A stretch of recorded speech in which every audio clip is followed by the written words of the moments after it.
The 2008 China quake. Terror off the Richter scale. A deadly force of nature that struck without warning. In 2008, world learned about China's Tofu Dreg construction. During an earthquake, almost 90,000 people died and more than 400,000 people were injured, mainly because Chinese buildings were not built according to code. While more than 15 years later, it doesn't seem like Chinese construction has improved. In fact, now they are exporting the same construction methods to other countries. This just happened a month ago in Bangkok. เฮ้ยข้างบนแม่งแกว่งแล้วเฮ้ยเหี้ยโอ้ยไอ้สัตว์โอ้ยไอ้เหี้ยโอ้ยออกไปที่ส่วนด่วนโอ้ยเหี้ยแม่โอ้ยเหี้ยอะไรวะเนี่ยเฮ้ยโดนวิ่งกันชิบหายเลยเฮ้ย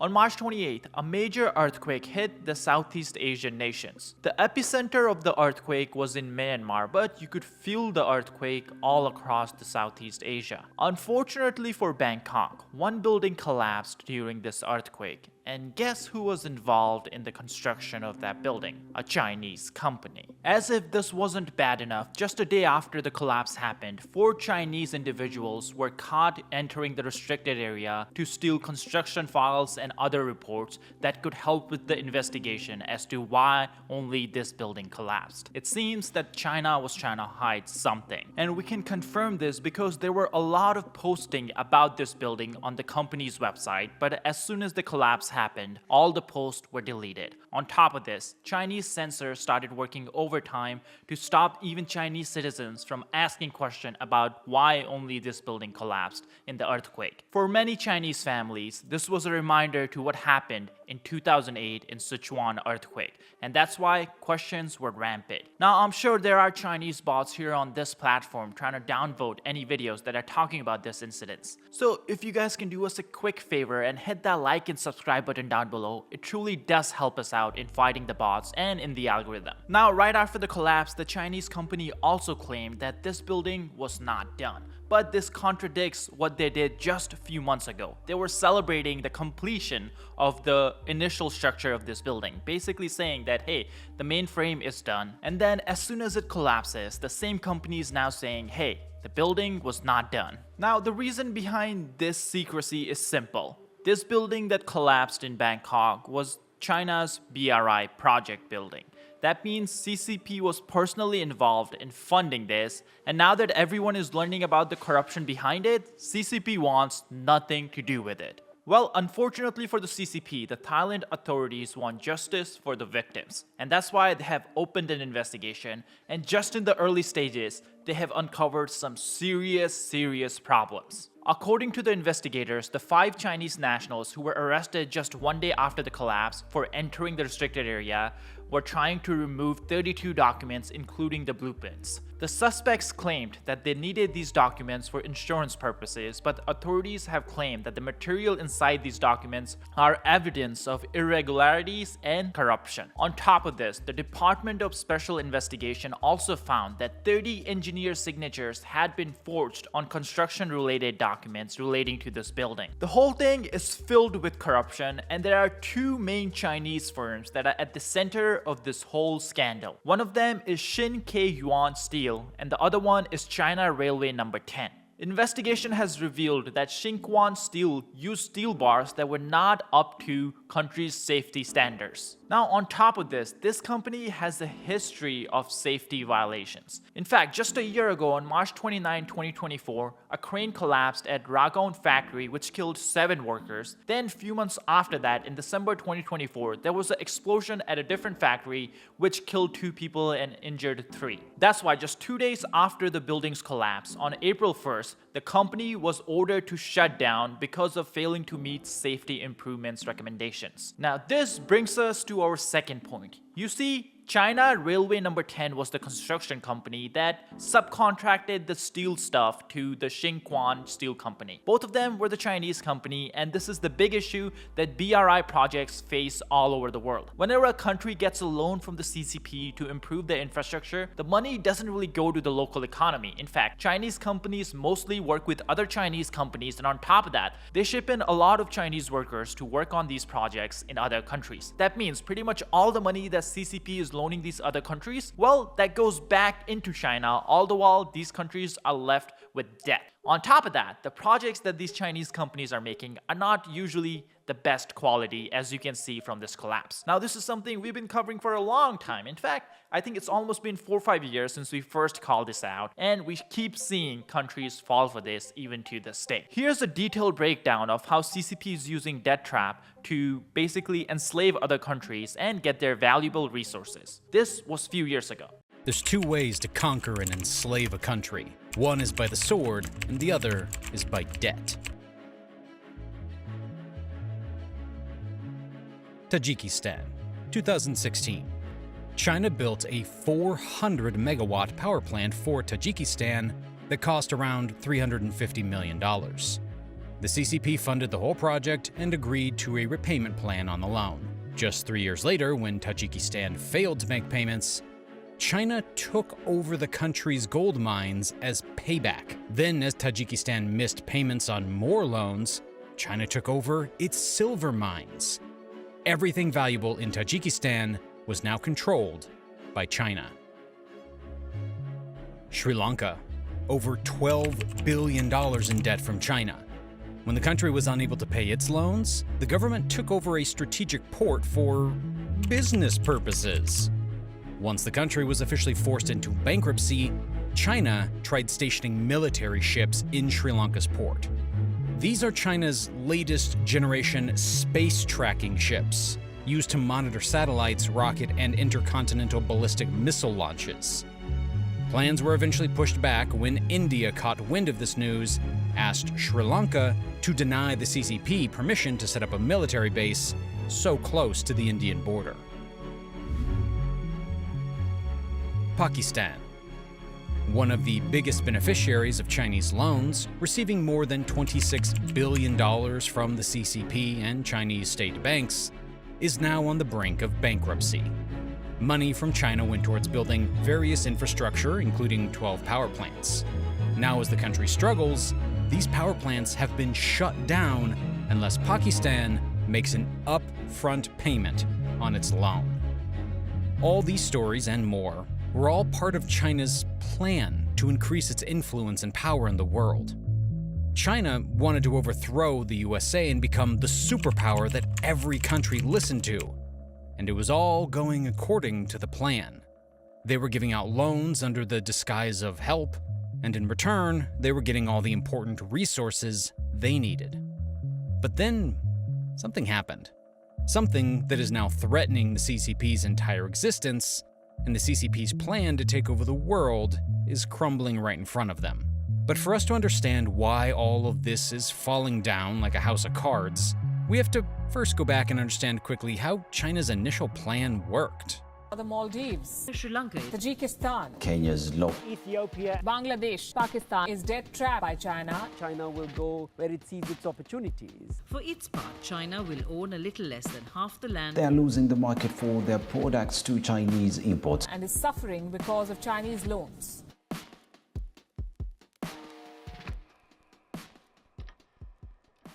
Now, let's back up a little bit to 2013. China was one of the fastest growing countries in the world. And at this point, it was becoming bigger than just a factory for the world's manufacturing. It was a powerful and rich country. But the future was bleak.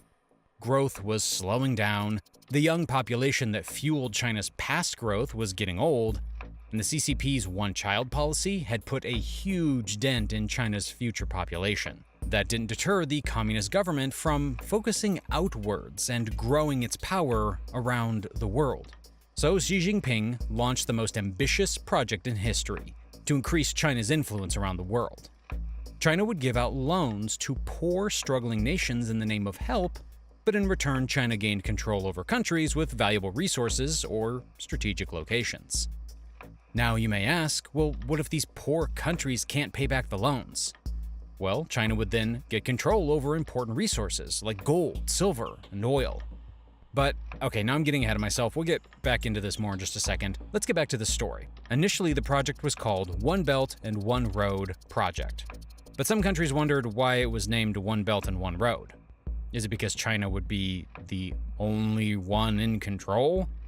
So to avoid any misunderstandings, the CCP changed the name to the Belt and Road Initiative. And the plan begun. The Belt and Road Initiative. The Belt and Road Initiative. The Belt and Road Initiative. So the Belt and Road Initiative is this trillion-dollar project that China has started to connect itself Through Southeast Asia, Africa, and all the way to Europe.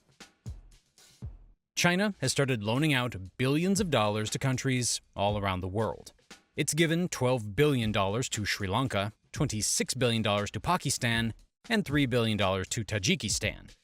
In total, it has given close to $1 trillion to more than 100 countries, most of them poor and struggling. So, when these countries default, China is able to get access to valuable resources and spread its influence.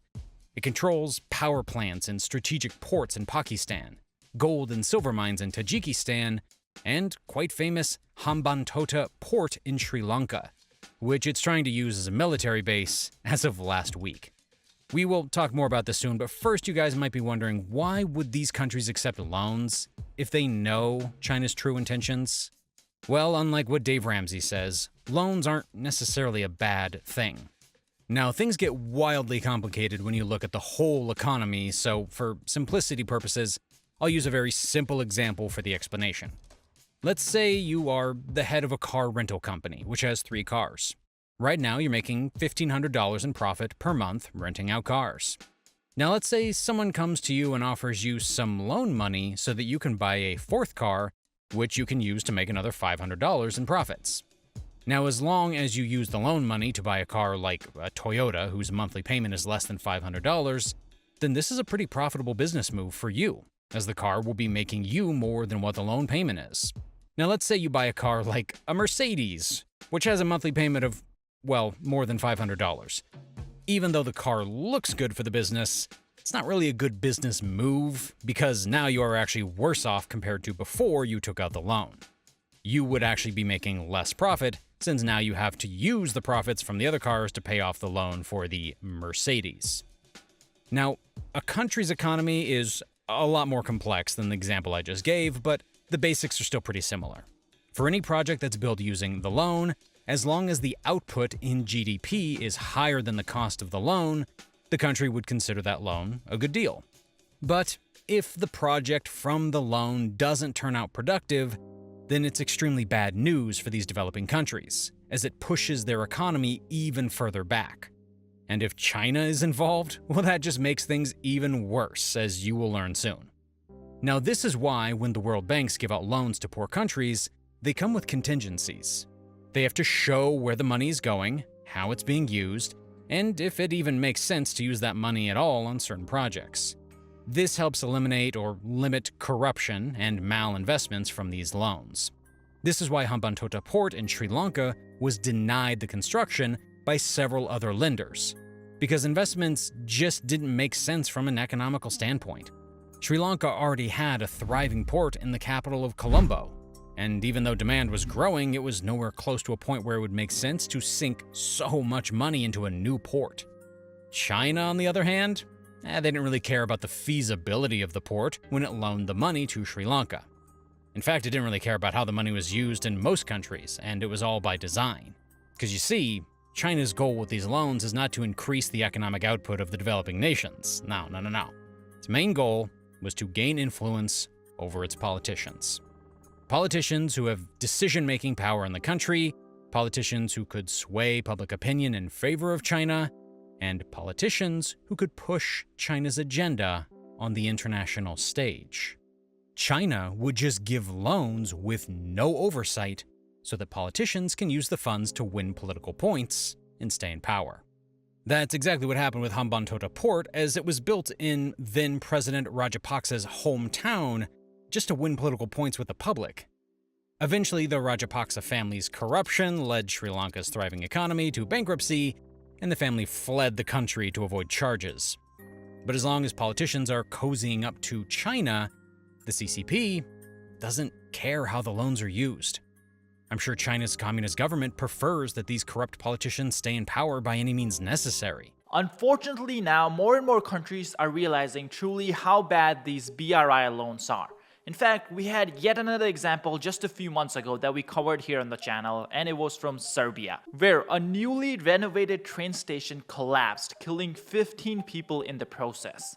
This time, there was no earthquake either. The thing just collapsed on its own. Then guess what? The reports came out very soon that it was a BRI project and a Chinese company was involved in the construction of this railway station too. That's when the Serbian public started asking for more transparency. They asked the government to release the reports, who was paid and how much was paid. Well, it seems the government is refusing to do so, and reasons are very obvious. According to third-party investigations, it's estimated that roughly 64 million euros were paid for this railway station, and it was just for renovation. Based on some research I did, it seems that kind of money could have built multiple railway stations from ground up. But in this situation, it was paid to just one Chinese company to renovate a station that was already there. Now, I'm not a financial expert, but it seems someone pocketed a lot of money here, and that's exactly why the Serbian government does not want to release the documents for the public to see. Clearly, BRI is not turning out how Xi Jinping had hoped when he launched the project back in 2013, and now it seems this is coming back to bite him, because right now China needs other allies more than ever because it's realizing what the US is doing. US is forcing other countries to pick between China or the United States, and every country, because of their self-interest, is going to pick the United States because they want access to our US markets. They want access to our middle class who loves spending money, and that's why they're willing to negotiate with the US on the tariffs. And one of the conditions in this negotiation is simple. You cannot help China avoid US tariffs like you did back in 2018-2019. It seems like we have said this 1,000 times already, but China loves using other countries to truly hide their trade deficit. Roughly 15% of Chinese exports come to the United States, but they come indirectly through other countries or through Temu and Shein using the provisions and the loopholes that we have in our tax code. But now US is trying to crack down not just on the direct trade that we have with China, but even these indirect routes that China has been using. And that's why China is trying to get more and more countries on their side. But because of BRI, countries realize it's not beneficial for them to side with China, and it seems China is left alone. China's once questionable dominance on the world stage is faltering. For decades, the world has been afraid to stand up to the Eastern superpower for fear of what it could do to world economies. But Donald Trump has just done it, and the results are astounding. China is being left out in the cold after nations across the globe have chosen to negotiate with the United States rather than stand with China.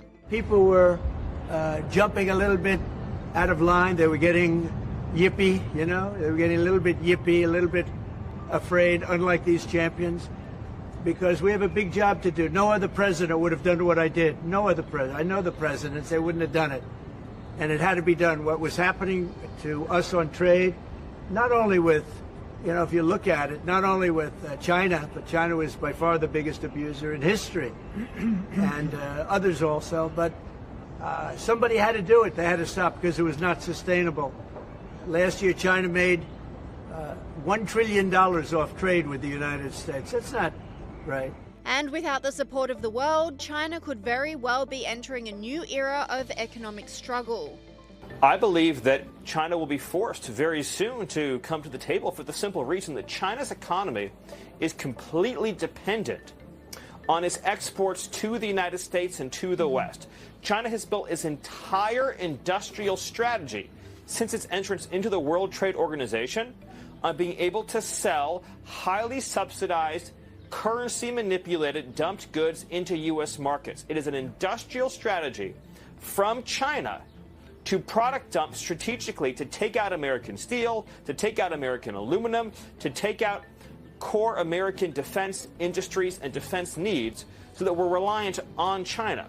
And what's happening here is that China is now discovering for the first time that they have met an American president who is not going to be intimidated, who's not going to be bullied, who's not going to be coerced, who's going to stand up for our essential security needs. YouTube is growing so fast that it has just overtaken Netflix to become the most popular app on TV. That's just on TV, by the way. If you combine TV, phones, computers, tablets, people are spending an insane amount of time watching YouTube. This is exactly why YouTube is paying creators $45,000 per minute. That's $64 million every single day. So, if you have ever thought about starting a YouTube channel for yourself, now is the perfect time. And if you're looking to learn how people grow on YouTube in 2025, like this guy who got millions of views in just few months of starting a channel,